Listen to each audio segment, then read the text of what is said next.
کہ جس سے مقابلہ کرنا ہے اسے پتھروں سے رجم کرنا ہے، پتھر ہی مارنے ہیں. تو مجھے اب بھی یاد آتا ہے، اور ابھی بھی اگر آپ دیکھیں تو دنیا میں جو جنگ جاری ہے فلسطین کے محاذ پہ، وہ بھی کچھ اسی نوعیت کی ہے کہ جہاں ایک طرف ٹیکنالوجی کی انتہا ہے اور دوسری طرف یعنی مقابلہ کرنے والے جو ہیں وہ ان کے پاس پتھروں جیسی ہی چیزیں ہیں، آپ یوں سمجھ لیں. جی بالکل. یا شاید وہ بھی نہیں، شاید اس کا بھی موقع نہیں ملتا. تو وہ لمحہ جو تھا وہاں پہ جانے کا، وہ سارا وقت بھی، لیکن پھر جس وقت رمی کرنی تھی وہ وقت بھی، صورتحال کچھ ایسی تھی کہ یعنی لوگ اس دفعہ تھوڑا یعنی میں فیل کر رہی تھی کہ شاید یعنی تعداد ویسے تو نہیں ہونی چاہیے، لیکن شاید زور کے وقت اس طرح سے ہو جاتا ہے. تعداد بھی زیادہ تھی اور لوگ بہت دور سے پتھر مار رہے تھے، اور جو لوگ قریب تھے نسبتاً ان کے سروں پہ پتھر پڑ رہے تھے. تو یہ کہ بہت ہی اچھا بھی فیل ہو رہا تھا سب لوگوں کے درمیان کہ سب لوگوں کا مشن ایک ہے، مقصد ایک ہے، فوکس ایک ہے، اور سب تیار ہو کے آئے ہیں، اور سب یعنی انسان ایک طرف ہے اور اللہ سبحانہ تعالیٰ کے حکم کے مطابق جس کو رمی جس کے لیے کرنی ہے، جس کی حضرت ابراہیم علیہ السلام کی سنت ادا کرتے ہوئے، تو وہ ایک طرف. اور زندگی میں یہی جنگ جاری ہے. وہی سب سے بڑا لیسن بھی بنا زندگی کے لیے کہ اب ایک دفعہ اس مقام سے دوبارہ پھر محاذ جنگ پہ آ گئے ہیں. اور ابتدا سے ہی ابلیس اور آدم کی جنگ جاری ہے، اور آج بھی وہی جنگ ہے. کرنے والا کام تو یہی ہے کہ اس میدان میں اللہ کے حکم سے اللہ سبحانہ تعالیٰ کی پناہ میں آئیں، اور اللہ سبحانہ تعالیٰ جس طرح سے چلانا چاہتے ہیں اس طرح سے چلتے جائیں، اور پھر اپنی منزل یعنی اس دنیا سے پار جنت میں چلے جائیں انشاءاللہ. تو یہ ایک تگ و دو ہے، دوڑ دھوپ ہے. لیکن یہ بہت ہی اچھا لگ رہا تھا کہ کوئی بھی ایسا نہیں تھا جس کا فوکس آؤٹ ہو. ہر کسی کو پتا تھا کہ مجھے یہاں پہ یعنی پہلے کہاں جانا ہے، پھر کہاں جانا ہے، پھر کہاں جانا ہے. اکثر لوگوں نے بیک پیک پہن رکھے تھے، تو ایسے لگ رہا تھا جیسے قدیم دور میں تیاری ہوتی ہوگی جنگوں کے لیے. تو میں بہت دفعہ یہ سوچتی رہی کہ اچھا ان لوگوں کے پاس کتنا ساز و سامان ہوتا ہوگا. نیچرلی لائٹ وے میں سفر کرتے ہوں گے اور اسلحہ ساتھ ہوتا ہوگا. تو بہت ہی عجیب طرح کی فیلنگ تھی. زندگی کے محاذ پر اللہ سبحانہ تعالیٰ ہمیں اس جنگ میں کامیاب کرے. آمین آمین. اور اللہ تعالیٰ نے حج کے سفر میں رکھی ہی مشقت، اور پھر آپ کو ایک دفعہ جتنا مرضی آپ فیسیلیٹیشنز میں جائیں، ایک دفعہ اللہ تعالیٰ آپ کو ضرور ایکسپیرینس کراتے ہیں. اصل میں جسے آپ مشقت کہتے ہیں وہ یعنی پارٹ آف دا گیم ہے نا. آپ یہ سمجھ لیں کہ اس کی بھی ایک لذت ہے. آپ نے بالکل آپ نے ایک کام کرنا ہے اور اسی طریقے سے کرنا ہے. مشقت کہاں نہیں ہوتی. آپ کھانا کھاتے ہیں تب بھی تو مشقت ہوتی ہے. آپ کو تھوڑا چبانا پڑتا ہے، لینا پڑتا ہے، اور آپ کو ٹائم لگتا ہے. کھانا کھاتے ہیں، آپ پانی پینا چاہتے ہیں، روٹین میں فیل نہیں ہوتا. لیکن کوئی بیمار ہو تو اس کے لیے گھونٹ آگے کرنا کتنا زیادہ ڈیفیکلٹ ہو جاتا ہے. آپ کا سانس لینا ہے، یہ ویسے فیل نہیں ہوتا، لیکن جب کسی کی سانسیں تنگ ہونے لگتی ہیں، اسے آکسیجن پہ لے کے جاتے ہیں تو پتہ چلتا ہے کہ یہ کتنا مشقت بھرا عمل ہے. آپ زندگی میں جو بھی کام کرتے ہیں، آپ یعنی جس نوعیت کا بھی کام ہوتا ہے، آخر آپ کو مشقت سے تو گزرنا پڑتا ہے. لیکن انسان اپنا گول سیٹ کر لیتا ہے تو اس مشقت کو برداشت کرنا ایزی ہو جاتا ہے.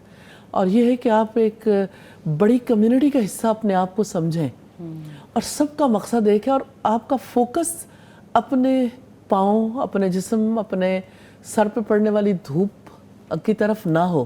فوکس اللہ سبحانہ تعالیٰ کی طرف ہو، اور زندگی میں جو کچھ اللہ تعالیٰ ہم سے چاہتے ہیں اور زندگی میں جو سلسلہ جاری ہے ان چیزوں پہ فوکس کریں تو کوئی چیز مشقت نہیں رہتی ہے. یعنی آپ جتنے ڈائریکشنل ہوں گے لائف میں اتنا جی زیادہ ڈائریکشنل ہونا آپ کے لیے یہ مشکلات برداشت کرنا آسان ہو جاتی ہیں. بالکل. تو اصل میں تو یہ والی استاذہ عدیلہ ہیں، سوال پوچھ رہی ہیں یوٹیوب پہ لائیو کہ پیاری استاذہ جی، یوم عرفہ پر آپ کی خاص دعا کیا تھی؟ عرفات میں آپ کی ایمانی کیفیت کیا تھی؟ یوم عرفہ پہ ایک دعا تو ہوتی نہیں. یوم عرفہ پہ سب سے زیادہ تو اسی چیز کی طرف توجہ رہتی ہے کہ انسان اپنے گناہوں کی معافی مانگ لے اپنے رب سے، اور یہاں سے ایک بار پاک ہو کے نکل جائیں. ایک بار اپنے ان ساری لغزشوں سے، وہ سارے اعمال جن سے اللہ تعالیٰ ناراض ہیں، یا اللہ سبحانہ تعالیٰ کو پسند نہیں ہے ان سے ہم نکل جائیں. یوم عرفہ پہ چونکہ ایک دعاؤں کا بہت بڑا مطالبہ ہر ایک کی جانب سے جاری رہتا ہے، تو مجھے یوں لگتا ہے کہ کنٹینیوسلی اپنے سے زیادہ دوسروں کے لیے ہی دعائیں کرنے کا سلسلہ جاری رہا الحمدللہ.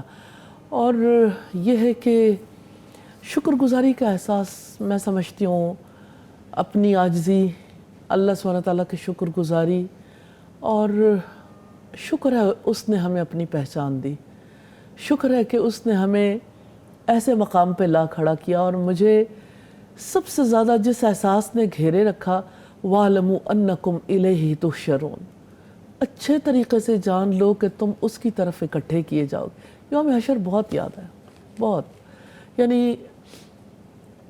میدان حشر میں کل جو سلسلہ ہونا ہے اس کی آپ یوں سمجھ لیں کہ ایک جھلکی تو ہے میدان عرفات، اور یہ ہے کہ وہاں سے نکلنا بھی کافی ٹف ہو جاتا ہے. یعنی ایک بار چلے تو جاتے ہیں، لیکن جب واپس نکلنا ہوتا ہے تو کافی مشقت بھرا عمل ہے. لیکن اللہ سبحانہ تعالیٰ سبھی کو نکال دیتے ہیں الحمدللہ. اور بہت ہی اللہ سبحانہ تعالیٰ موقع دیتے ہیں انسان کو اپنی طرف لوٹنے کا. اور حشر کی یاد جو ہے یہ بہت بڑی دولت ہے، ریلی اتنا نفع ہے اس میں، اور اللہ سبحانہ تعالیٰ کی وصیت نصیحت ہے کہ یہ وہ کرنے والا کام ہے جو آپ نے اس مقام پر کرنا ہے. تو جب انسان حشر کو سوچتا ہے تو اس کی کیفیت بہت فرق ہو جاتی ہے. پھر کوئی ایسا نہیں رہتا جو مددگار ہو، پھر کوئی ایسا نہیں رہتا کہ جس کے سہارے انسان کچھ کر سکے اللہ کے سہارے کے سوا. تو الحمدللہ الحمدللہ. استاذہ، مزدلفہ پھر ایک اگلا سفر، ایک اگلا مقام، بے سر و سامانی کی حالت، اللہ تعالیٰ وہاں ایک رات کا پڑاؤ کراتے ہیں، وہاں پہ اس دفعہ کیفیت کیسی تھی؟ فائزہ، مزدلفہ مجھے ایسا لگتا ہے کہ یہ بیک ٹریک ہے. جیسے آپ عرفات تک پہنچتے ہیں تو ایسا لگتا ہے کہ، اور اللہ سبحانہ تعالیٰ بھی یہی کہتے ہیں نا، یہ حشر کے میدان کی حاضری کی طرح حاضری ہے نا، اور اس چیز پر اچھی طرح فوکس کرو اور اچھے طریقے سے جان لو. وَاعْلَمُوا أَنَّكُمْ إِلَيْهِ تُحْشَرُونَ. جس وقت آپ مزدلفہ میں واپس آتے ہیں تو ایسا لگتا ہے کہ ایک سٹیپ بیک آ گئے ہیں. یہ وہ زندگی ہے جو موت کے بعد کی زندگی ہے، برزخی زندگی ہے. مزدلفہ کیا ہے؟ کھلا قبرستان ہی تو ہے. آپ کو جو لوگ چلتے پھرتے نظر آتے ہیں ایسے لگتا ہے یعنی اتنی بڑی تعداد جو پیدل سفر کرتی ہے. ریئلی اگر انسان یعنی جو اللہ سبحانہ تعالیٰ سکھانا چاہتے ہیں اس اینگل سے انسان سوچے تو ایسا لگتا ہے کہ سارے لوگ قبروں سے اٹھ کے نکل آئے. دو کپڑوں میں چلتے پھرتے لوگ جو ہیں وہ آپ کو زندہ لوگ فیل نہیں ہوتے. اور پھر جس وقت سب لوگ سوئے پڑے ہوتے ہیں تو ایسا لگتا ہے جیسے زندہ لوگوں کا قبرستان ہے. تو موت کے بعد کی جو زندگی ہے، جب اتنے عرصے تک یعنی اللہ سبحانہ تعالیٰ کے حکم سے پڑے رہنا ہے، تو اس رات میں کوئی عبادت، خاص عبادت نہیں ہے، آرام کرنا ہے. اور خواتین جو ہیں وہ وقت سے پہلے بھی جا سکتی ہیں مزدلفہ سے منا کی طرف. تو یہ ہے کہ مزدلفہ کا تھوڑی دیر کا پڑاؤ بھی یا رات بھر کا پڑاؤ زندگی بھر کے لیے انسان کی مائنڈ سیٹنگ کر جاتا ہے اگر انسان صحیح رخ سے سوچے. میں یہ کہتی ہوں لفظ پیچھے رہ جاتے ہیں، عملی طور پر گزرنا انسان کو بہت اور طرف لے جاتا، بہت آگے لے جاتا ہے، اور اتنا فوکس بھی کلیئر. استاذہ، بہت لوگ حج کی مبارک بھی دے رہے ہیں اور سوالات بھی بہت سے آ رہے ہیں، لیکن ایک کالر ہیں لاہور سے، حفصہ جی. السلام علیکم. جی وعلیکم السلام ورحمۃ اللہ. جی میں بہت زیادہ مبارکباد دینا چاہوں گی سادہ جی کہ اللہ تعالیٰ آپ کے سر کو بہت قبول کریں اور بہت برکتیں عطا کریں. اور ایک سوال میں یہ پوچھنا چاہتی ہوں کہ الحمدللہ آپ نے کئی بار اللہ تعالیٰ کے گھر کی زیارت کی، بار بار اللہ نے موقع دیا، لیکن اس کا مختلف یہ تھا کہ آپ شاہی مہمان تھیں اور آپ مختلف طرح کے مختلف ممالک کے لوگوں کے ساتھ آپ کو موقع ملا ہوگا. تو میں آپ کی ایمانی کیفیت پوچھنا چاہتی ہوں کہ مختلف لوگوں کے ساتھ جب ہم ایک ہی مرکز میں اکٹھا دیکھتے ہیں اور ایک ہی کام کرتے ہوئے اللہ تعالیٰ کے حکم کو پورا کرتے ہوئے دیکھتے ہیں، تو ایمان کی کون سی ایسی کوئی کیفیت میں پوچھنا چاہتی ہوں کہ آپ کو جب بہت زیادہ اللہ کی محبت اور رحمت محسوس ہوئی؟ جزاک اللہ خیر حفصہ، آپ نے بڑا اچھا سوال کیا اور بڑا گہرا سوال ہے. مجھے اگر آپ مختصراً پوچھنا چاہیں تو ایک ہی چیز حاوی رہی، انما المؤمنون اخوہ، کہ مومن تو آپس میں بھائی بھائی ہیں. اس دفعہ جس گروپ کے ساتھ یعنی موو کرنے کا موقع ملا، انٹرنیشنل گروپ، تو اس میں مختلف آلموسٹ دنیا کے سارے لوگوں، سارے کنٹریز سے ہی لوگ آئے ہوئے تھے. تو یہ سب ایسے لوگ تھے جو موسٹلی فوکس تھے، یعنی کہیں نہ کہیں دنیا میں اسلام کی خاطر کچھ نہ کچھ کر رہے ہیں. زیادہ دعویٰ آرگنائزیشن سے، زیادہ دعویٰ آرگنائزیشنز، اور زیادہ ایسے لوگ تھے جو کہیں نہ کہیں اسکالرس تھے اور یعنی دین اسلام کے لیے کچھ نہ کچھ کرنے کے پوزیشن میں تھے. اور دنیا کے کسی خطے سے بھی تھے، خواتین تھیں یا مرد تھے. بہت ہی اچھا لگا کیونکہ سارے ہی مشنری لوگ تھے، مشن اورینٹڈ تھے آلموسٹ سارے. ایک تو یہ کہ انہوں نے گلے شکوے نہیں کیے، بہت ہی خوبصورت بات، کیونکہ حاجیوں کے قافلوں میں گلے شکوے بہت رہتے ہیں، بہت ہی فیمس ایکٹیویٹی. جی. اور دوسری بات یہ ہے کہ سب لوگ، میں نے دیکھا کہ سب لوگوں میں شکر گزاری بہت تھی، اور سب لوگوں کے اندر اسلام کے لیے یعنی ایک تڑپ تھی کہ کچھ نہ کچھ کر گزریں، لوگوں کو بتائیں. جیسے ہمارے ساتھ ایک خاتون تھیں جنہوں نے بدھ مت سے اسلام قبول کیا تھا، اور اب وہ دعوت اللہ کا کام کرتی ہیں. سبحان اللہ. تو یعنی وہ کمپیریزن میں بتاتی تھیں کہ ہم وہاں پہ کیا تھے اور یہاں کتنی بڑی دولت ملی. 2 ماہ پہلے اسلام قبول کیا، بزرگ خاتون تھیں. اور مجھے حیرت ہوتی ہے یعنی کس طرح سے ان کی زندگی میں اتنی بڑی چینج آئی، اور یہ ہے کہ کس طرح اللہ سبحانہ تعالیٰ نے دنیا سے جانے سے پہلے کس طرح انہیں موقع دے دیا. میں ایسے میکسیکن لوگ تھے جیسے، تو ان کا بہت زیادہ فوکس ہے، کہتے ہیں ہم بہت تھوڑے ہیں تعداد میں، لیکن ہم ہر وقت یعنی کام کرتے ہیں لوگوں پہ کہ لوگ اسلام قبول کر لیں، اور ان کے لیے ہم کس طرح سے ایکٹیویٹیز آرگنائز کرتے ہیں، اور کس طرح انہیں جا کے بتاتے ہیں کہ لاجکس دیتے ہیں کہ آپ کوئی آپ کا رب ہے اور کوئی کسی کے پاس آپ کو لوٹ کے جانا ہے. تو وہ بتاتے ہیں کہ کس طرح لوگوں کے یعنی مختلف میلوں کے ذریعے، فیسٹیولز کے ذریعے، مختلف کارنر میٹنگز کے ذریعے، کپ آف ٹی پہ کس طرح سے ہم لوگوں کے ساتھ بات چیت کرتے ہیں، اور لوگ بڑی تعداد میں مسلمان ہو رہے ہیں. اسی طرح سے جیسے روانڈا کے لوگ تھے، تو روانڈا کے لوگوں کے ساتھ جب بات چیت ہوئی، میں نے ان جیسا ہمبل ہی نہیں دیکھا کسی کو. میں نے اس دفعہ عجیب بات دیکھی، افریقہ سے تعلق رکھنے والے لوگوں کے بارے میں عام طور پر یہ تاثر پایا جاتا ہے، اور ہوتا بھی ایسا ہی ہے. جب آپ طواف کرتے ہیں کسی کو کہنے کی ضرورت نہیں، تو تھوڑا یعنی کہ یعنی ان میں انرجی زیادہ ہوتی ہے، لمبے قد ہوتے ہیں. جی. لیکن اس دفعہ میں نے دیکھا کہ یہ لوگ تو اتنے پیارے ہیں جو اللہ کے دین کی دعوت دیتے ہیں، اور کس طرح سے وہ آگے بڑھ کے یعنی ورلڈ وائڈ کام کرنے والی آرگنائزیشنز کا ساتھ دے رہے ہیں، اور یعنی لوگوں کا اتنا زیادہ خیال ہے، کیئر ہے، کسی کو نقصان نہ پہنچے، کسی کا کوئی ایسا سلسلہ نہ ہو، اور ہر کوئی میسیج دے رہا. میرے ساتھ میرا بیٹا تھا، تو یعنی جتنے افراد تھے وہ مبارکباد دے رہے تھے میرے بیٹے کو کہ تمہیں اپنی ماں کے ساتھ حج کرنے کا موقع ملا، کہ یہ بہت بڑی خوش نصیبی ہے الحمدللہ.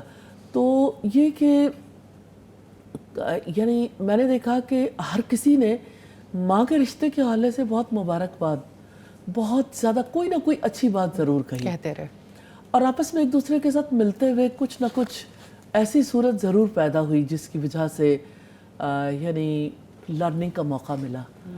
اور یہ ہے کہ جیسے ہم لوگ آپس میں اکٹھے تھے مینا میں، تو وہاں میرے ساتھ جو ہے وہ کچھ کازبک لیڈیز تھیں، کچھ یعنی میکسیکن تھیں، کوئی آذربائیجان سے، ازبک اور ٹرکش، اور اس طرح سے مختلف. تو یہ بات بہت اچھی لگی کہ سارے لوگ زبانوں کے فرق کے باوجود، رنگوں کے فرق کے باوجود سب ایک. یعنی بہت بڑی لرننگ مقصد بھی ہے. کہاں سے ایک کر دیتا ہے مقصد نا ایک، لوگوں اور کو. دعویٰ آرگنائزیشنز کے لیے بھی بہت بڑی لرننگ ہے کہ اگر آپ اپنے مشن کے اوپر فوکس ہیں تو پھر آپ ان چیزوں میں ایک دوسرے کو سپورٹ دیتے ہیں. اور اتنی انٹرسٹنگ بات تھی کہ سب پاکستان آنا چاہتے تھے اور یہ دیکھنا چاہتے تھے کہ یہاں ایکٹیویٹیز کس طرح سے ہو رہی ہیں. اور یہ ہے کہ میں نے تعارف تو نہیں کروایا، لیکن جب انہوں نے، چونکہ زبانیں مختلف تھیں نا، تو آپ کا یعنی رائٹنگ سٹائل، بہت ساری چیزیں ڈیفرنٹ ہو جاتی ہیں. تو مجھ سے انہوں نے نام پوچھا تو میں نے نام جو ہے وہ رائٹ ڈاؤن کیا. تو انہوں نے گوگل سرچ کیا تو آ کے مجھے گلے لگا لیا. ایک ایک فرد نے آ کے گلے لگایا. قرآن نجبہ کے حوالے سے بہت بات چیت کی، پھر النور کے حوالے سے، بچوں کے حوالے سے، کالج کے بچوں کے حوالے سے. اتنا زیادہ وہ خوش ہو رہے تھے، ایسا لگتا تھا جیسے یعنی انہیں پتہ نہیں کون سی دولت مل گئی کہ پاکستان میں ہونے والی اسلامک ایکٹیویٹی کے اوپر ان کے لیے، ان کے دل میں اتنے اچھے جذبات ہیں. اور دنیا میں کسی گوشے میں کچھ بھی ہو رہا تھا، ہر ایک کا دل خوش تھا. اور ہم اتنی خواتین تھیں، آلموسٹ کوئی میرا خیال ہے 350 سے زائد خواتین تھیں، اور خواتین کا ایک خیمہ تھا. سب سے انٹرسٹنگ بات یہ تھی کہ وہاں پر یعنی کوئی مرد نہیں تھا، اور ویٹرز بھی لیڈیز تھیں. اور اس حوالے سے یعنی ہمیں کوئی مسائل بھی پیش نہیں ہے، تو ایک بڑی فیملی کی طرح. تو یعنی لوگوں نے سیلیبریٹ بھی کیا منا میں رہتے ہوئے. اور یہ بھی بڑی خوبصورتی ہے اسٹل، جس طرح سے آپ کے اس حج میں تھا کہ خواتین کو خواتین انٹرٹین کریے، مردوں کو مرد انٹرٹین کرے. بہرحال یہ بھی ایک انسان کو پورے طریقے سے خوشی کا احساس بھی ہوتا ہے، اور انسان واقعی آزادی کو انجوائے بھی کرتا ہے گھر کی طرح. گھر کی طرح. یہ بہرحال عربوں کی یہ روایات جو ہیں ہیں، بہت سب شاندار نے ہے. کی. یعنی جب مینا میں ہی حج کی کمپلیشن پہ، تو اس میں یعنی بڑے بڑے کیک بنوائے اور بیلونز لگائے. اور خاص طور پر یہ جو کازوک اور یہ سینٹرل ایشین اسٹیٹس کی خواتین تھیں، یہ لوگ آگے آگے تھے، اور ہر فرد کے لیے فلاورز کا انتظام کیا. اب سوچے اتنے بڑی تعداد میں، اور منا میں اور اس قدر زیادہ پرائزز ایک دوسرے کو ڈسٹریبیوٹ کیے، اچھے جذبات کا اظہار کیا. یعنی ایک وہ جو آپس کے تعلقات میں لا رفث ولا فسوق ولا جدال فی الحج، اللہ سبحانہ تعالیٰ کی نصیحت ہے، تو وہ چیز نظر ہی نہیں آئی ایسی. کیونکہ کمیونیکیشن اسلام کے بارے میں، اللہ سبحانہ تعالیٰ کے بارے میں ایمانی گفتگو تھی. اور پھر جس طرح سے یعنی باہمی جھگڑے جن بنیادوں پر ہوتے ہیں، وہ بنیادی نہیں تھی. اور اللہ تعالیٰ کی طرف سے نیکی کے کاموں کی طرف رغبت تھی. تو گروپ جو ہے نا وہ بہت بڑی بلیسنگ تھی. اور جو سبق اس سے مجھے ملا وہ مسلمانوں کا باہمی اتحاد ہے. میں یہ سوچتی ہوں کہ ایک کلمے نے مسلمانوں کو، دنیا بھر کے لوگوں کو، رنگ ایک جیسے نہیں، وطن ایک جیسا نہیں، زبان ایک جیسی نہیں، اور قد بت ایک جیسے نہیں، کوئی طور طریقے ویسے جنرلی کھانے پینے کے جو ذوق ہیں وہ مختلف ہیں، سب ایک جیسا کھا رہے ہیں، سب ایک جیسے بیٹھے. ایک یعنی کوئی ایک آ رہا ہے تو سب اسے انٹرٹین کرنے کے لیے بیٹھے ہوئے. کوئی ایک چائے لینے کے لیے گیا تو سب لوگوں کے لیے، یعنی ایک فیملی کی طرح ہی، کہ جیسے فیملی کے لوگ بیٹھتے ہیں. اور سب لوگ ایسے آپس میں مل بیٹھ کے باتیں کر رہے تھے جیسے ہمیشہ سے اکٹھے رہتے آئے ہوں. الحمدللہ. جزاک اللہ خیر استاذہ. پھر ہم بریک ایک چھوٹی سی لیں گے ابھی، اور بریک کے بعد آپ سے جاننا چاہیں گے کہ بہت سارے لوگ ماشاءاللہ یہاں سے بھی تھے، اور آپ تذکرہ کر رہی تھیں کیونکہ کسی بھی اسکول آف تھاٹ سے تھا، لیکن بہت محبت سے ایک دوسرے سے پیش آئے. تو ایک مختصر سے وقفے کے بعد انشاءاللہ دوبارہ حاضر ہوتے ہیں.